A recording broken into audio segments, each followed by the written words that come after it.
हम लोग स्ट्रीक एक प्लेटफॉर्म है जिसने एक क्रिप्टो करेंसी की जो पूरी मार्केट है उसको पूरा हिला कर रख दिया। एक ऐसा सॉल्यूशन पूरे क्रिप्टो वर्ल्ड को दिया है जो आज से पहले नहीं था। वो क्या है वो मैं आपको बताता हूँ। आपको मालूम है आप क्रिप्टो करेंसी में ऑलरेडी हैं या क्रिप्टो करेंसी के बारे में जानते हैं। आपको ये मालूम है कि अरबों खरबों रुपए का फंड क्रिप्टो करेंसी में लगा हुआ है। जानते हैं आप? यस में बोलिएगा। ठीक है, आप जानते हैं लगा हुआ है। अरबों खरबों रुपये लगा हुआ है। किसी ने 50 लाख रुपए का बिटकॉइन लिया क्योंकि लगातार रेट बढ़ रहे थे। 50 लाख का बिटकॉइन लिया और अगर बिटकॉइन का प्राइस नीचे आ जाता है, जैसे आज आ चुका है 15.5 लाख रुपए का बिटकॉइन है आज। आपने 50 लाख का बिटकॉइन लिया था, 15.5 लाख का बिटकॉइन हो गया है। ऐसे सिचुएशन में अगर आपने लिया होता तो आप क्या करते हैं? आप इसको बेच देते या इसको रोकते? होल्ड करते। क्योंकि मार्केट है, नीचे जाती है ऊपर जाती है, नीचे जाती है ऊपर जाती है, नीचे जाती है ऊपर जाती है। तो अगर मार्केट नीचे आई है तो वापस ऊपर भी जाएगी, इसलिए आप इसको होल्ड करते हैं, राइट। लेकिन किसी ने ऐसा भी सोचा होगा कि यार 50 लाख का बहुत महंगा है, अभी 50 लाख का नहीं 15-20 लाख का आ जाएगा ना जिस दिन, उस दिन ले लूँगा। और आपने अगर यहाँ लिया होता तब आप क्या करते? इसको अभी बेच देते लेकर या होल्ड करते ताकि महंगे में बेच पाते? इस कंडीशन में भी होल्ड करना। इस कंडीशन में भी होल्ड करते हैं आप। तो जो अरबों खरबों रुपए लगा है ना क्रिप्टो करेंसी में, वो 90% टाइम्स 90% लोग होल्ड करते हैं। क्लियर? और जिस ये होल्डिंग जो पीरियड होता है ना, ये एक्चुअली क्रिप्टो के लिए डेड पीरियड है। क्योंकि यहाँ पर क्रिप्टो करेंसी अपने आप को कमा नहीं रहा है। पैसा तो लगा है लेकिन वो डेड पड़ा है तब तक जब तक वो बिक ना जाए। जब तक वो होल्ड है तब तक वो डेड है। तो ये एक प्रॉब्लम है।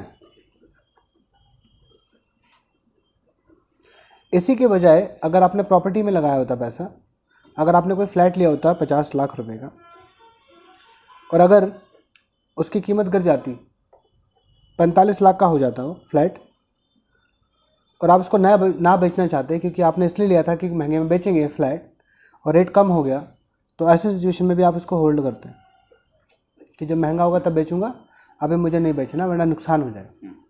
लेकिन इस होल्डिंग पीरियड में इस फ्लैट को आप रेंट पे दे सकते थे कि इस बीच जो पैसे लगे कम से कम रेंट कमा लो और जब कीमत बढ़े तो बेच के प्रॉफिट बुक कर लो। लेकिन क्रिप्टो में ऐसा नहीं कर पाए आप। पैसे यहाँ भी लगे लेकिन डेड पड़ा है और यहाँ लगे पैसे तो ये अपने आप को कमा रहा है। क्लियर हो गया बात? तो क्या क्रिप्टो को किराए पर दिया जा सकता है आपके हिसाब से? तो हाँ, क्रिप्टो को किराए पर दिया जा सकता है। फ्लैट को किराए पे कौन लेगा जिसको फ्लैट की ज़रूरत है? वैसे क्रिप्टो को किराए पे कौन लेगा जिसको क्रिप्टो की ज़रूरत है? तो हमें समझना पड़ेगा कि हमारे क्रिप्टो का होल्डिंग पीरियड में, क्योंकि 90% लोग होल्ड कर रहे हैं, कौन है वो जो किराया दे सकता है। ठीक है जी, जिसको ज़रूरत है वो देगा। वो जो स्टेक करने का क्या स्टेक, यस, मैं वही बता रहा हूँ आपको। ठीक है, तो हमें समझना है कि कौन दे सकता है। तो हमें पहले ये समझना पड़ेगा कि कौन है जो किसी भी पीरियड में कमा रहा है, चाहे मार्केट ऊपर जाए नीचे जाए, वो कमा रहा है। कौन है वो आदमी? तो पहला है एक्सचेंज। एक्सचेंज पे लोग बाय कर रहे हैं और अपना प्रोडक्ट सेल कर रहे हैं और ये लोग अपना ब्रोकरेज कमा रहे हैं। मतलब एक्सचेंज वो है प्लेटफॉर्म जहाँ पर मार्केट ऊपर जाए नीचे जाए वो पैसे बना रहा है। क्लियर? दूसरा कौन है जो पैसे बना रहा है? क्योंकि इसको तो हमारे क्रिप्टो की ज़रूरत नहीं है। दूसरा कौन है जो पैसे बना रहा है? जो स्टेक करते हैं। एक्सचेंज भी तो स्टेक करता है लेकिन ये आपके क्रिप्टो से ट्रेड नहीं कर सकता। हाँ, जो स्टेक करता है वो करते हैं। तो स्टेक कौन करता है वो मैं बता रहा हूँ। क्या होता है, अरबों खरबों रुपए की ट्रांजैक्शंस हो रही है। जैसे मान लेते हैं मैं ए हूँ और आप बी हैं। आपको ना 100 USDT चाहिए। आपने कहा अशोक भाई मुझे कहीं 100 USDT की ज़रूरत पड़ रही है, मेरे पास कैश पैसे तो पड़े लेकिन USDT नहीं है, आप मुझे USDT दे सकते हैं क्या? तो मैंने कहा शिव भाई आप मुझे ना 101 USDT के कैश पैसे दे दो और मैं आपको USDT ट्रांसफ़र कर देता हूँ। आप बोलते हैं मुझे 100 चाहिए, 101 की क्यों दूँ? तो मैं बोलता हूँ $1 ना फीस जाएगी सर, गैस फीस, ये मेरी जेब में नहीं जाएगी, ये कट जाएगी, इसलिए 101 दो। आपने मुझे $101 के पैसे दिए और मैंने जब ट्रांसफ़र किया तो आपको $100 मिल गए। मतलब मेरे कट गए 101, $1 की फ़ीस चली गई, $100 आपको मिल गए ये गैस फीस के रूप में। ये गैस फीस किसने काटी है? ये गैस फीस काटी है नेटवर्क ने। जिस नेटवर्क पे पैसा चल के आपके पास गया, जैसे ERC20, TRC20, BEP20, ये सब नेटवर्क हैं अलग अलग, और इनकी अलग अलग फीस है पैसे भेजने की, ठीक है। तो नेटवर्क का ही फीस गई। अब ये नेटवर्क फीस क्या अपने लिए काटता है? तो नेटवर्क फीस ये अपने लिए नहीं काटता, ये उस व्यक्ति के लिए काटता है फीस जिसने इस अकाउंट्स को मेंटेन किया, क्योंकि यहाँ से 101 उसको डेबिट करना है, यहाँ पर क्रेडिट करना है, और $1 की अकाउंटेबिलिटी फीस के रूप में दिखानी है।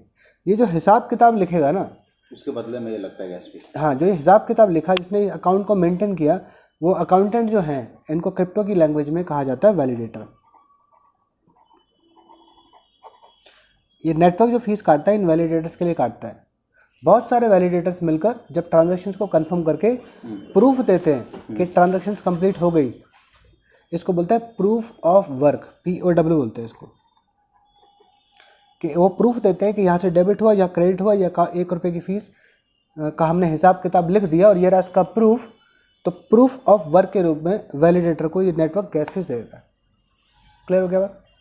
अब बहुत सारे लोग, ये ऐसा नहीं है कि एक कोई अकाउंटेंट है जो हिसाब किताब लिख देगा तो मान लिया जाएगा। क्रिप्टो वर्ल्ड में एक के अकाउंट्स मेंटेन करने से कुछ नहीं होता। ये ओपन लेजर है, ये जो ट्रांजेक्शन है ये कई हज़ार लोगों के पास एक साथ जाती है, और उन 1000 लोगों का पूरा चेन बनता है। वो सेम रिकॉर्ड को सब लोग मेंटेन करेंगे, तब जाके वो ट्रांजेक्शन्स कंप्लीट होगी। जब तक वो पूरा नेटवर्क में चेन जो कंप्लीट ना हो जाए, तब तक वो ट्रांजेक्शन्स को वैलिडेट नहीं माना जाता और वो काम पूरा नहीं माना जाता। तो वो ट्रांजेक्शन सबके पास एक साथ जाएगी। जब सारे वैलिडेटर्स ट्रांजेक्शन को वेरीफाइड कर देंगे तो ही वो ट्रांजेक्शन वेरीफाइड मानी जाएगी। क्लियर? तो इस काम का पूरा चेन जब कंप्लीट होती है तो उस काम का प्रूफ देना पड़ता है वैलिडेटर को। यही होता है प्रूफ ऑफ वर्क, जिसके बदले जो नेटवर्क है उन वैलिडेटर्स को फीस पे कर देता है। लेकिन अब वैलिडेटर कोई भी बन सकता है, कोई भी गैस फीस कमा सकता है। तो उसमें क्या हुआ, बहुत सारे लोगों ने बड़े बड़े कंप्यूटर, अच्छे software, hi tech computer, fast computer लेके बैठे हैं कुछ वैलिडेटर्स, और कुछ लोग पेंटियम 4 जैसे स्लो प्रोसेसर वाले कंप्यूटर लेके बैठे हैं। तो क्या हो रहा है, हज़ारों लोग ट्रांजैक्शंस को फटाफट कंप्लीट कर रहे हैं, लेकिन कई हज़ार लोग ट्रांजैक्शंस को बहुत देर से कंप्लीट कर पा रहे हैं, क्योंकि जब तक साइकिल कंप्लीट नहीं होगी वो ट्रांजैक्शंस कंप्लीट नहीं मानी जाएगी। वो जो स्लो वाले लोग थे उनकी वजह से ट्रांजैक्शंस फास्ट नहीं हो पा रही हैं कंप्लीट। तो इस नेटवर्क ने ये बोला कि ये फालतू लोग बैठे हुए हैं जिनके पास अच्छे सिस्टम्स नहीं है, इनको सिस्टम से बाहर किया जाए। तो उसने, क्योंकि ये ओपन सोर्स है, डायरेक्टली नहीं बोल सकते, तो उन्होंने एक सिस्टम बनाया कि भाई मैं वैलिडेटर को, उस वैलिडेटर को ये फीस दूंगा जिसके पास 32 इथेरियम की होल्डिंग है, 32 इथेरियम होल्ड होनी चाहिए। तो फिर मुझे आप प्रूफ दो कि आपके पास 32 इथेरियम होल्ड है। मुझे 32 इथेरियम आपसे चाहिए नहीं, मुझे खाली देखने कि आपके पास 32 इथेरियम की होल्डिंग है। अगर 32 इथेरियम की आपके पास होल्डिंग है तो मैं आपको एक ट्रांजेक्शन को वैलिडेट करने की इजाज़त दूंगा। तो आप सोचिए कि जितने भी जो स्लो प्रोसेसर वाले थे उनके पास तो होल्डिंग्स होगी नहीं, वो मार्केट से अपने आप आउट हो गए, क्योंकि अच्छा सिस्टम ही नहीं ले पा रहे थे, तो होल्डिंग कहाँ से लाएंगे। और ये व्यापार जो है बड़े बड़े पूंजीपति लोगों के हाथों में चला गया, जिनके पास अच्छे अच्छे सिस्टम्स थे, उन लोगों ने वैलिडेशन का काम संभाल लिया। क्लियर? अब लेकिन हर एक आदमी की लिमिट है। जितना ट्रांजेक्शन्स इस वर्ल्ड में हो रहा है, तो किसी भी वैलिडेटर के पास इतनी औकात नहीं है कि वो सारी ट्रांजेक्शन्स को कंप्लीट खुद से कर दे, क्योंकि ट्रांजेक्शन बहुत ज़्यादा है। ठीक है? अब मान लो कि आप एक वैलिडेटर हो और आपके पास इतनी ही होल्डिंग है जिससे कि आप 100 ट्रांजेक्शन्स को वैलिडेट करके 100 ट्रांजेक्शन से मिलने वाली फीस ही ले सकते हो। लेकिन आपके पास आ रही है 1 लाख ट्रांजेक्शन्स, आपको काम भी करना आता है, आपके पास अच्छे सिस्टम्स भी हैं, लेकिन 1 लाख ट्रांजेक्शन बाउंस हो रही हैं क्योंकि आपके पास जो होल्डिंग है वो केवल $100 की है। क्लियर? तो ऐसे में आप 100 ट्रांजेक्शन को वैलिडेट करके फ़ीस कमा पाएंगे। तो ये एक अपॉर्चुनिटी मिली एक्सचेंज को, बड़े बड़े एक्सचेंज को। उन्हें लगा कि भाई हमारे पास फ़ंड होता है, इस वैलिडेटर के पास इतना फ़ंड नहीं है, और नेटवर्क को देखना है, उसको देना तो है नहीं। तो इसने, इन एक्सचेंज ने इन वैलिडेटर के साथ पार्टनरशिप कर ली।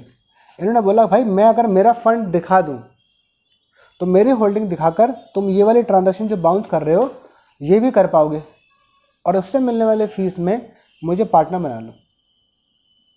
इसका भी मज़ा आ गया और इस एक्सचेंज को एक दूसरा काम मिल गया। जैसे पहले बैंक में क्या होता था, पैसे का लेन देन होता था बस, लेकिन आज म्यूचुअल फंड भी बेच रहा है, वो इंश्योरेंस भी बेच रहा है। मतलब मल्टीपल प्रोडक्ट आ गए तो मल्टीपल प्रॉफिट वो कमा सकता है। उसी तरह से एक्सचेंज को एक अपॉर्चुनिटी मिली, बड़े बड़े एक्सचेंज को, कि मेरी रेपुटेशन है और अगर आप मेरे पार्टनर बन जाते हो तो मैं मेरा वॉलेट आप दिखाऊंगा और मेरे वॉलेट से होने वाली जो ट्रांजैक्शंस आप करेंगे उसको दिखाकर उस ट्रांजैक्शन से मिलने वाली फीस में मुझे पार्टनर बना लो। और ये बड़े बड़े एक्सचेंज इनवैलिडेटर्स के पार्टनर बन गए, तो ये ज़्यादा से ज़्यादा वेरीफाई कर पाते हैं। लेकिन इस ट्रांजैक्शन जो ये एक्सचेंज है इसकी भी क्षमताएं हैं, क्योंकि ये लोगों का फंड है, इधर से लोगों ने पैसे बेचा, इधर से लोगों ने खरीदा, उसके पास अपनी होल्डिंग नहीं है। तो उसने फिर कस्टमर को अप्रोच किया जिनके पास क्रिप्टो पड़ा था। उन्होंने बोला कि भाई तुमने 50 लाख का बिटकॉइन लिया था, अभी रेट 15.5 लाख का हो गया है, क्या करोगे? कस्टमर बोलता है जी मैं तो होल्ड करूँगा। वो कहता है होल्डिंग टाइम में जब तक नहीं बेच रहे तब तक मुझे किराया पर दे दो।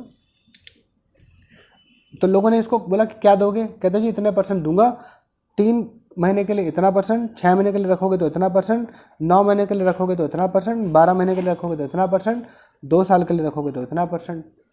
इसको लगा कि वैसे भी पढ़ाई तो है, और कुछ लोगों ने अपने क्रिप्टो को इनको सेंड करना शुरू कर दिया एक्सचेंज को एक पर्टिकुलर टाइम के लिए। इन लोगों ने इनका फंड वैलिडेटर को दिखाया, उससे मिलने वाली कमीशंस वैलिडेटर को मिली, उसमें से इसको पार्टनरशिप दी इसने, और जो अपना परसेंटेज काटा एक्सचेंज ने और ये आपको किराए के रूप में समझ गया दे दिया। ये हुआ स्टेकिंग रिवॉर्ड, ठीक है, ये हुआ स्टेकिंग रिवॉर्ड। लेकिन यहाँ पर एक चैलेंज है, वो चैलेंज क्या है वो मैं बताता हूँ। चैलेंज ये है कि आपने 50 लाख का फ्लैट लिया, रेट 45 लाख का हो गया, आपने रेंट पर दे दिया, लेकिन जो रेंट पर रहने आया वो रोज़ बीवी से लड़ता है, और एक दिन हुआ क्या कि उसने फ्रस्ट्रेशन में सुसाइड कर ली। और आपका जो फ्लैट आपने किराए पर लिया था वो हॉन्टेड हाउस, लोग उसको बोल रहे हैं कि हॉन्टेड हाउस है, उसमें भैया फांसी लगी थी, उसको किराए पे मत लो और या खरीदो में मत। आप उसको महंगे में बेचना चाहते थे लेकिन सस्ते में भी नहीं बिका, तो ये रिस्क है इसके अंदर। अगर किसी दूसरे थर्ड पार्टी को आप किराए पर देते हो तो रिस्क आ गया। चलो फांसी नहीं लगाई उसने, उसको उसकी बीवी प्रेग्नेंट है, कहती मेरा बच्चा होने वाला है, मुझे एक सुंदर सी फ़ोटो लगानी है, और फोटो लाने चक्कर में उसने जगह जगह कील ठोकी और आपके घर को बिगाड़ दिया, कील ही नहीं ठोकी। दूसरा चैलेंज है। तीसरा, वो अगर रेंट वाला जो ले रहा है वो ख़राब आदमी है तो हो सकता है आपके घर के ऊपर कब्जा कर ले, आप बोले कर लो थाना पुलिस, तो वे आपको दिक्कत परेशानी आ जाएगी। किराया कमाने के चक्कर में आपको बड़ा रिस्क लेना पड़ेगा। क्लियर? ऐसी स्थिति में चलो किराएदार बहुत अच्छा है, फिर क्या हुआ? किराएदार बहुत अच्छा है, वो ऐसा कुछ भी नहीं करेगा, ना वो घर खोदेगा, ना सुसाइड करेगा, ना कब्जा करेगा, लेकिन वो 11 महीने का एग्रीमेंट करेगा, 11 मंथ का, कि भाई 11 महीने से पहले मैं खाली नहीं करूँगा सर, अगर आप देते हो तो फिर मुझे दो, वरना मैं सामान लेके कहाँ घूमूंगा। और आपने उसको 11 महीने का एग्रीमेंट पे घर दे दिया। इस बीच में आर्टिफिशियल बूम आया प्रॉपर्टी में, और प्रॉपर्टी कोई 60 लाख में ग्राहक आ गया, कोई NRI, वो कह रहे जी ये फ्लैट मुझे अच्छा लग रहा है, 60 लाख का दे दो। 45 लाख का हो गया था, उसको रेट गिर गया है ये पता नहीं था। 60 लाख रुपए में एक आध खरीदार आया, लेकिन आप वो करता मुझे 15 दिन बाद निकलना है अमेरिका, अभी ले सकता हूँ, लेकिन आपका घर एग्रीमेंट के द्वारा लॉक है तो आप उसको बेच नहीं पाए, और एक अपॉर्चुनिटी थी जो आपके हाथ से निकल गई। क्लियर हो गई बात? तो ये रिस्क है। वैसे ही रिस्क क्रिप्टो में भी है। आपका पैसा अभी अपनी अलमारी में पड़ा है, मतलब डिसेंट्रलाइज वॉलेट में, लेकिन ये पैसा अगर आपने एक्सचेंज को दिया तो यहाँ पर लॉस हो सकता है, क्योंकि कानून नहीं बना है। अगर इसने कब्जा कर लिया, लॉस कर दिया, हैक हो गया, कहीं भेज दिया, तो आप प्रूफ नहीं कर पाएंगे कि पैसा आपका कहाँ गया। ये एक रिस्क है। दूसरा, अगर स्टेक करने का रिस्क, अगर आपने आर्टिफिशियल बूम आया, क्रिप्टो 1 करोड़ रुपए का हो गया आपका बिटकॉइन, जो 50 लाख का था, जो अभी 15 लाख का था, लेकिन आपका लॉक इन था, एग्रीमेंट जो था, हाँ आपका लॉक इन था 3%, 5%, वट जो भी है वही मिलेगा उससे, लेकिन आप निकाल नहीं पाए ना अपना, निकाल नहीं पाए, और 15 दिन का बूम आया था, आप बेच नहीं पाए सही टाइम पे, और मार्केट नीचे दोबारा आ गई, अब 10 लाख का हो गया। दूसरा रिस्क। तो ये दो जो रिस्क है ना, कि आपको अपना स्टेकिंग में क्रिप्टो भेजना पड़ता है कहीं, दूसरा लॉस हो सकता है। इस वजह से 90% लोग क्रिप्टो को किराए पर नहीं देते हैं, नहीं देते। वो बोलते हैं भाई मेरा माल मेरे पास पड़ा है डिसेंट्रलाइज वॉलेट में, मैं किसी सेंट्रलाइज एक्सचेंज पे नहीं भेजना चाहता, मैं डिसेंट्रलाइज वॉलेट में नहीं, सेंट्रलाइज वॉलेट में नहीं भेजना चाहता। अगर मैं ऐसा भेजूंगा लॉस हो गया तो भाई मैं कहाँ जाऊँगा, इसकी कोई FIR भी नहीं लिखेगा। इसलिए 90% लोग क्रिप्टो को नहीं स्टेक पर देते हैं, और उनका फंड डेड फंड ही पड़ा रहता है। 90% होल्डर्स का फंड डेड पड़ा है क्रिप्टो में एवरी टाइम। क्लियर? तो ये प्रॉब्लम है। इस प्रॉब्लम का सॉल्यूशन हम लेकर आए हैं। अगर मैं आपको कहूँ कि शिव भाई आपने जो फ्लैट इन्वेस्टमेंट के लिए लिया था 50 लाख का लिया था, अभी तो रेट डाउन है 45 लाख, भाई मुझे किराए पर दे दोगे क्या? आप कहते हैं नहीं अशोक भाई मुझे किराए पर नहीं देना, क्योंकि मुझे किसी ने बोला था यार कोई सुसाइड कर लेगा तो, कोई कीलें ठोक देगा तो, कोई कब्जा कर लेगा तो मुझे भाई डर लगता है। मैं जब मार्केट में रेट बढ़ेगा तब बेचूंगा, लेकिन भाई किराए पर नहीं दूंगा। मैंने कहा शिव भाई ये चैलेंज आपके साथ नहीं आएगा, मैं किराए पर लेना चाहता हूँ। मुझे एक विदेशी कंपनी से काम मिल रहा है आसनसोल में। वो ये बोल रहा है कि भाई तुम दिल्ली रहते हो लेकिन तुम्हें एक बेस आसनसोल में रखना पड़ेगा, तो मुझे आपका फ्लैट किराए पर चाहिए, लेकिन मैं आपके फ्लैट में कभी आऊँगा ही नहीं। खाली कागज़ों में ये दिखाऊंगा कि मैंने घर किराए पर लिया हुआ है, और आपको इसके बदले में किराया भी दूंगा, क्योंकि उसको मेरी स्टेटमेंट चेक करनी है बस। ठीक है कि मैं किराया दे रहा हूँ कि नहीं दे रहा, मेरे पास वहाँ होल्डिंग है या नहीं है। और अगर वो आप मुझे किराए पे देते हो, जितने टाइम तक भी मैं किराए पे आपके पास रहूँगा और मेरी नहीं मतलब एग्रीमेंट में रहूँगा, तो उस पीरियड में मैं आपको किराया देता रहूँगा। मैं आपके घर में आऊँगा नहीं तो सुसाइड नहीं कर सकता, मैं आपके घर में आऊँगा नहीं तो कील नहीं ठोक सकता, मैं आपके घर में आऊँगा नहीं तो कब्जा भी नहीं कर सकता, और फिर भी मैं आपको 10,000 रुपये रेंट देने के लिए तैयार हूँ। तो क्या मुझे फ्लैट दोगे किराए पे? दोगे कि नहीं दोगे? Yes. दे दोगे, क्योंकि आपका रिस्क ही नहीं है, क्योंकि आपने मुझे अपने मकान की कस्टडी नहीं दी। जब चाबी आपके पास है तो कोई लॉक इन पीरियड भी नहीं है, जब मर्जी बेच सकते हो उसको। तो आपको एक सॉल्यूशन मिल गया। डर रहे थे किराए पर देने के लिए, लेकिन वो डर ख़त्म हो गया क्योंकि कस्टडी दी नहीं अपने माल की। क्लियर? उसी तरह से हमारी एक कंपनी ने एक सॉल्यूशन बनाया है, स्ट्रीक वॉलेट, जो कि 100% डिसेंट्रलाइज है। वहाँ पर फंड आप रखते हो। वहाँ पर क्या होता है, हमारा जो स्ट्रीक वॉलेट है वो एक डिसेंट्रलाइज वॉलेट है, और जो ये वैलिडेटर हैं इनके साथ हमने इस वॉलेट के साथ डायरेक्ट पार्टनरशिप कर दी। इन वैलिडेटर्स को आपका फ़ंड चाहिए नहीं, इनको केवल देखना है। तो हम हमारे वॉलेट में खाली पैसा रखेंगे, इनको केवल दिखेगा, निकाल नहीं सकते क्योंकि चाबी आपके पास है। इनको केवल दिखेगा, और जब तक ये होल्डिंग दिखते रहेगी ये आपको आपके वॉलेट में इंटरेस्ट देते रहेंगे। क्लियर? और चूंकि आपने किसी को दिया नहीं तो कोई लॉक इन भी नहीं, तो आपका स्टेक हो गया और नॉन कस्टडी हो गई, जब मर्जी बेच सकते हो माल। तो जो डेट फंड था आपका, इस बीच में भी आप पैसा कमा सकते हो। ये सॉल्यूशन कैसा है?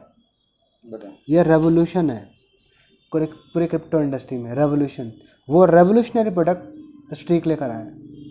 अंडरस्टैंड?